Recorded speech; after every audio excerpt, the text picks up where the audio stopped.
was supposed to head to North Carolina because I usually travel with the weather. My van is not insulated, as you know, but after being gifted this amazing Evachill portable cooler, I decided to stay longer on my land. I'm so happy about my new land. So this week, I installed a rainwater collection system. I clear more trees. And for the very first time, I was able to take a nap inside my van during the day because this was just too hot to rest before that. So what I love about this very cool Evachill air cooler is just how simple and portable it is. Like you just add water through the small funnel on top and it creates a very cool, refreshing airflow without using much power at all. I used to run like 2 fans that I bought off Amazon, but they drained my power station overnight, so I was waking up to 0% on my blowy. This cooler uses so little energy that I was able to plug it into a very small portable phone charger and bring it with me into the tent. So it's really great. And I'm not someone who spends money. You know that I rarely recommend products. I buy stuff from thrift stores, but I really, really like this one. It has made a huge difference for me while traveling in the van. So if you want to try it for yourself, like you can use my code FAIRY20 for 20% off, or you can just scan the QR code. And as usual, I will post everything in the description below. Something changed this week that I've never experienced before. I'm now van sick. No, I'm not sick being in the van. I'm van sick as you guys are homesick. I came back home for Mother's Day because I was only with my son Dove and I wanted to celebrate with my other kids. And going home was hard.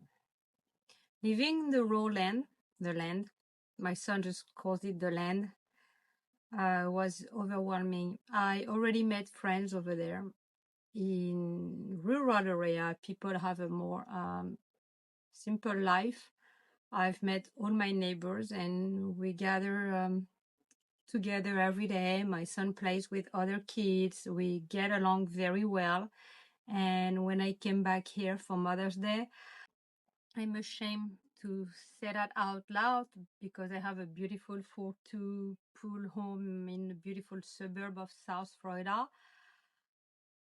But it didn't feel like home anymore. I really was van sick. And that's the reason why I realize now that as soon as I get home and do what I have to do, I'm packing again and I'm back on the road. I'm having a hard time now not being a nomad. I did not see that coming. And I'm getting more and more comfortable in the van now. I get to cook on the floor. I get to pee wherever we are. I just stop on the side of the road. I put the curtains and yeah, things come easier now. Manage my laundry. I know how to refill my water, all the little stuff that you don't know at first when you first start this journey. It's easy now when I get better at using my gears. I got rid of my 12-volt cooler. I'm not using any fridge or cooler anymore. I'm just using like an Aldi bag because I shop every day. I'm carnivore. So I just buy my meat and I cook my meat within 30 minutes. So I got rid of my cooler, the 12-volt cooler. And there are many things like that that are changing in the van because as I spend more and more time in there, I know what I need and I know what I don't need. I've had the van for 3 months now, and I thought I will be only using it once in a while, but I haven't been home much. So I don't know if it's a midlife crisis. I don't know if it's my age getting closer to 50. I'm not an empty nester, but kinda. I have 4 kids, but only 2 live with me, and one is 23. So when I'm home, it's definitely not the same thing as before. Like, it's not my family home, it's my divorced home. It's a house that I bought after my divorce. And I used to say that I feel home everywhere. That's not the case anymore. I feel home on my land, and I feel home everywhere in the van.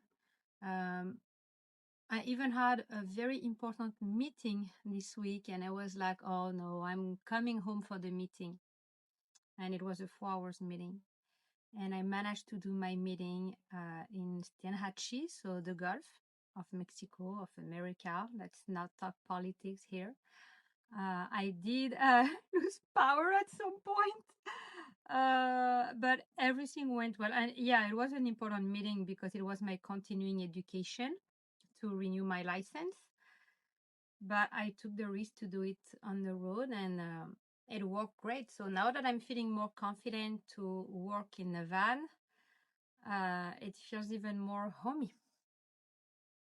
And again, I'm ashamed to say something like that, because a lot of people would love to be in my position. I made myself a very comfortable home. I have fish tanks everywhere. We built fish pond inside in the right in the entrance. This house is very cozy now, but I don't want to be in there. I came back home and I was scared to open the mailbox. Never any good news, only bills, some stupid stuff, mails from the previous owners. No, I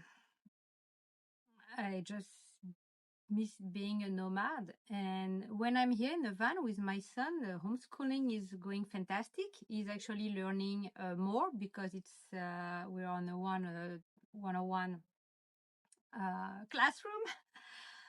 We're playing spelling on the road. We're doing way more games and fun activities. And I think even for him, it's fun. And we're spending more time outside because it's almost impossible. Even if I have my Evachill now, it's almost impossible to stay in a van like all day long. So because it's not that comfortable, you're pushed to go outside.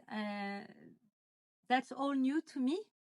When I was married and had 3 kids before I had my fourth, but remember, my fourth child was born 20 years after. So my first daughter was already out of the house, or close to be out of the house. So we were 5 and 6 and 5 and 3. And now it's mostly like my youngest child and myself. So yeah, half empty nester. But I don't know if you have ever been van sick, if that's a thing, but I think that's what it's called, or how I want to call it. I am van sick. And right now, when I'm making this video, I'm home. I'm just sitting on my driveway now. And by the time I publish this video, so Wednesday, I'll be gone. For sure, I'll be gone. First, it's getting really warm here in South Florida, and I don't know, home feels unsafe. Home feels a place where people can find me, and I've never thought of something like that. I'm not a criminal. I'm not wanted. Not that I know of, but I don't want to be home. I like to hide in my van. I like to hide in my wood, even if this year we have a lot of ticks. We have a lot of Lone Star ticks. They don't give Lyme disease, they give alpha gal. So we have to be super careful with that. But yes, by the time you see this video, I will be on another adventure, and I don't know where. I don't make plans anymore. I might want to go to Kentucky because there is a small, tiny cabin for sale on almost 2 acres. It's a big project, and they're taking offers since until Thursday. Sorry. And I might want to go and check it out. But again, I have no plans. I have no clue of what I'm doing anymore in my life. And I love that. When I was in my 20s and I already had 3 kids, because I had 3 kids by the time I was 25, my life was on a schedule and I knew exactly what I would do the following days. My kids used to go to school. We had a very tight schedule. Now I live without knowing what I'm going to do in the next hour. And it feels like freedom, but big time. I'm not worried about the money anymore. I wish I could sell this house, which I can't now because my 23 years old son still lives here. And it's complicated because he has Lyme disease and he needs a roof, because my ex-husband lives 6 minutes away and he needs to see his son. Our son needs to see his dad. It goes both ways. So it's a bit complicated now, but I really want to get rid of my house and maybe buy some more Roland, a small cabin, as I said previously in another video. And someone said in my video, Midlife Crisis, that it's not a midlife crisis, that it's a turning point in your life when you reassess your life. And I have to say, I agree with this. I don't think that I'm going through a midlife crisis. My ex-husband is. No, he's dating young girls, disconnecting his phone, not giving any news. I believe that for him, he's in full midlife crisis. He's older than me. He's 55. I believe he is. I don't believe I am, because I don't do insane stuff. Or maybe what he's doing is not insane. I don't know.